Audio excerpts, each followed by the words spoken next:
जी, तो भारतीयों की दिली ख्वाहिश भी शायद पूरी हो गई है और पीएसएल पोस्टपोन हो चुका है।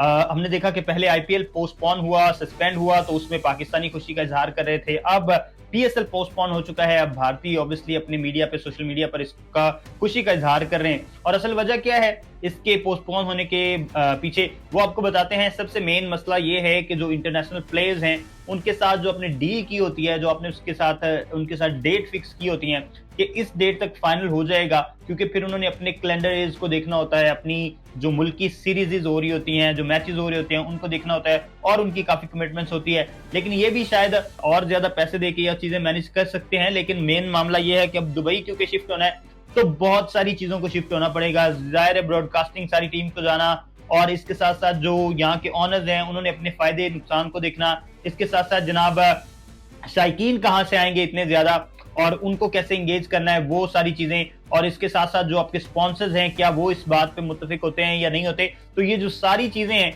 इनको मद्देनज़र रखते हुए अब इसको पोस्टपोन किया गया है। पहले ये यूएई जा रहा था, दुबई जा रहा था, लेकिन अब ये वहाँ पर शिफ्ट नहीं होगा, या अगर बाद में पोस्टपोन के बाद अगर होता है, तो ये बाद की कहानी है, इस पे अभी डिबेट नहीं हुई। लेकिन मेन चीज़ ये है कि इसको अब बाकायदा तौर पे पोस्टपोन कर दिया गया है और अब पीएसएल पोस्टपोन हो गया है, आईपीएल भी सस्पेंड हो गया है। अब दोनों मुल्क जो हैं वो जंग-जंग खेलें और नफ़रत की फ़िज़ा को कायम-ओ-दायम रखें।